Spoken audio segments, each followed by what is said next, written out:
Yeah, so my brother has an anoxic brain injury, which is when oxygen has been cut off to the brain for too long.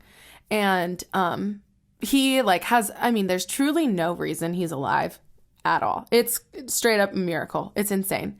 And I believe that it has so much to do with that faith that you were talking about. You know, I think that that is something that saved his life. And he yeah, so he has an anoxic brain injury, and that really looks different on every person, and it's very difficult to know in his process of getting better, you know, like I mean a huge part of it is it's all brain injury, but then still understanding that there's like mental illness stuff happening as well as other things. So there's just so many layers to his condition right now, but the biggest kicker is the brain injury, because it's especially like I'm pretty sure it was either the right or I don't know, one of the sides of his brain that was affected. So now the whole left or right side of his body like is kind of gets turned in, and you have to constantly remind him to like fix that. And it's pretty incredible to watch someone learn how to live. It's weirdly beautiful in a way to think about how like every single thing that I do, like my life is a multitude of parts in the sense that I have, you know, like a schedule and a calendar and places to do, things to do, whatever.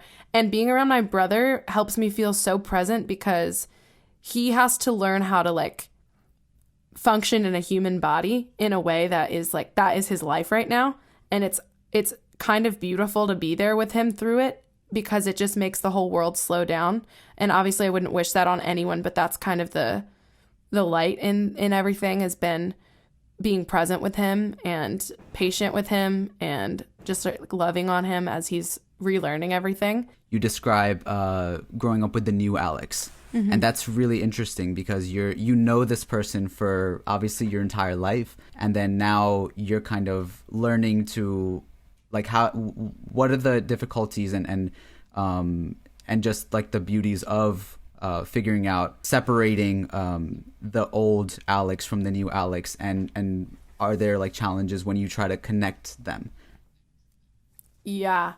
Well, it's funny because there are still moments where I'll like see him like totally as old Alex, and he's kind of become like new Alex is like a sweet, like I said, he's like a little, like almost like a little brother that I care for, and I've never in my whole life been like cuddly with my family in any way. But now when I'm home, I'm just like, Alex, and we'll just like hang out, and I'll just like the other week he came in, we watched Schitt's Creek in my room till like 3 a.m. He just like knocked on my door and like came walking in, and we would just never hang out like that. And it's so good. And yeah, so in a lot of ways we're closer than ever, which I love.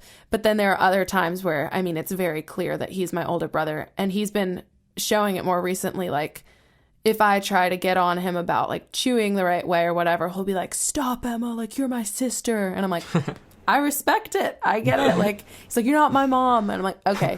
And it's pretty infrequent that you get that reaction out of him on a good day, but you do. And it's funny, like when he's kind of being a little bit more like stubborn and rude, it's honestly a good sign because it means that he's more aware. Mm-hmm.